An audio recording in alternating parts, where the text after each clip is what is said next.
Here, how much data can be cached, how can mobile handle this, enterprise data means lots of data. These kind of problems will be there developing these kind of apps. Then web services. This is a good approach, very scalable, but nothing to cache. Again, browser incompatibility. It works on my Symbian phone browser, but doesn't work on my Sony Ericsson browser. These kind of stuff might come in. HTML5, right now it is not there, but if it comes in, it may solve some kind of problems like this. Now I'm coming to the case studies, which basically so this slide doesn't come from my search on Google. It comes right from what I have experienced in last 5 years. The way that people ask me, so as a mobile developer, if I go for a client meeting, people ask me, can you build for me this kind of application? So these are some of the case studies which I really came across last 4-5 years, especially in Bangalore, in India. People are looking for these kind of applications. Something like a pharma company have a sales team. They are going to doctors. Doctors have a strict schedule, so they have to be on time. Some application which basically will enable them to record whatever transaction they are having, the doctors, the requirements, the scheduling, the alarms and all that stuff into one. It doesn't write everything on paper, come back at night or in a cyber cafe and then upload everything, all the data. So these kind of applications, again, supply chain management applications. People, so if you see, my uncle is having a company, it's a pharmaceutical company in my hometown Chandigarh. So he keeps on saying that there are many boxes going out, coming in. They have low-skilled workers there who take note of things and they may make huge mistakes. And even it's like directly linked to the productivity of the company. You are getting 10 boxes out, anything misses out, it's like bad thing, especially on the small companies. So he wants some kind of application because all the boxes are some numbers, some code. He wants some simple application he can simply do trick. It updates on the database, nothing else. So you know for sure. So there is no paper and pencil thing. It's fully and he doesn't know read and write. They need some application. He just takes mobile as a tool.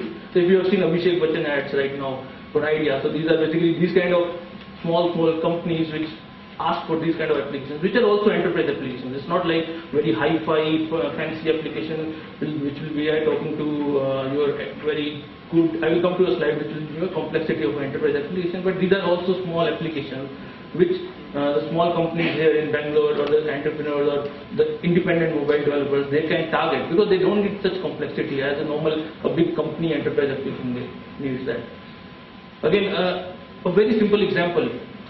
So we went to a company which was into travel and logistic management.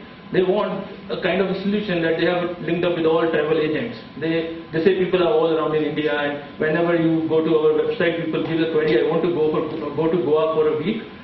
Then what happens is that query is circulated, and a travel agent has to go to cyber cafe to find out what is there and to react whether I would accept that query or I reject that. So that is a very, very cumbersome way of handling these kind of scenarios. They want simple application which basically sits on mobile device, and on the back end, if you put something, it simply gives SMS. SMS interacts with your mobile phone. You see, yeah, the query is posted. Press yes if you are going to handle it. No if you are not going to handle it. It gives more independence to the travel agents. They don't miss because sometimes what happens is they can't go to a cyber cafe.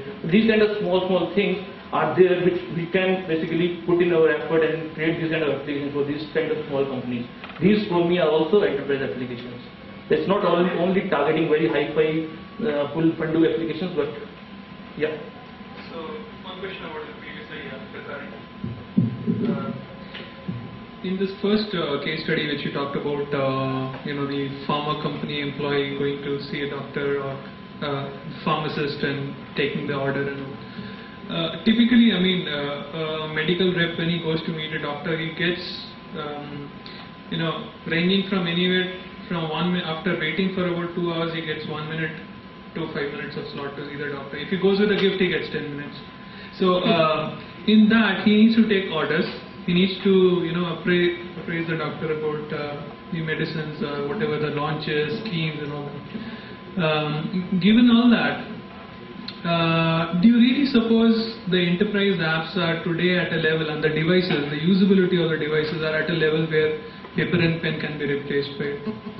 I mean, honestly, I've seen some TV ads where an actor is typing in so fast, searching the books on thermodynamics. I think it's just sheer magic. You cannot type so fast. I mean, yeah, probably if you've got SMS fingers, you can type somewhat fast, but not as fast as it really shows. So are these kind of applications really limited to ideation stage? Are these really being deployed anywhere? Are these really being used anywhere? Okay, so this application, the first one, it's being used. So there was a case study done by Microsoft only. So basically, so this application was done by, I think, TCS sometime in 2007 or 2008 on the Windows Mobile platform. Okay, so it was given to some 2,000 sales representatives to use this kind of application, very simple application, just a form. Okay, so the comments what doctor gives, what he needs, and whatever happened in that meeting, and with the kind of a alarm system where you get a kind of alarm half an hour before a meeting with a doctor. This is already there. The applications which are below, I don't think they are there yet. So but what is the adoption? Application could be there. That's a separate thing. Technology could be there. What is the adoption of the technology?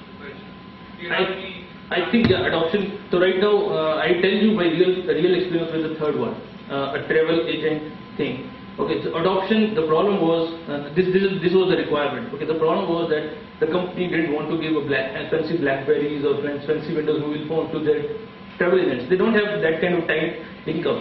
They are like people who have some Nokia phones, 3000 phone, and they want their application to work on that phone. Okay, so there is a challenge. If we as a technology providers are able to make certain applications for that kind of people, and then in enterprise applications, downloading an application, these kind of things are not a drawback, because you sideload application. So I am a company, people come to me, I sideload application. There is no, I can't say that I am not building application because people don't download. In enterprise, it's my employees who will download, I will make them download the application. So that thing goes away. But only thing is that in India, small applications, small platforms, if we are able to do that kind of magic, here we were asked to do applications right from iPhone to a 3000 Nokia phone in J2ME. So if we can do that, yes, people will use it. But if we can't do that, we say, okay, we are only going to provide enterprise applications on a BlackBerry device, and you give your BlackBerry phone to all your travel agents. Never going to fly. Hi, small question on the NFC-based kind of. Can you list out any NFC-based applications which are currently being used? I don't. Right now it's in study. I think it's not, and there is no, especially in India, there is no such application which I know which is being used. Because there is only one device from Nokia. It's currently being there. Actually, it is being tested with Citibank in Bangalore, where Citibank has given that particular Nokia. But they have stopped that operation. That was some trial there. Yeah, pilot. But in Japan, it's very much used. In Japan, it is kind of. Docomo has at least 18 platforms which are in If you talk about Japan, it's like it's like what I'm talking is all basically. If I talk about Japan, Docomo is already there sitting. So everything is there already. All the RFD applications, going to toll bridge, doing this, everything is there already in Japan. Yes. How effective has voice to text been used for such things? Now, let's say, for instance, the first case study. He did really point out we have just 5 to 10 minutes, and he can't really take an entire order within that amount of time.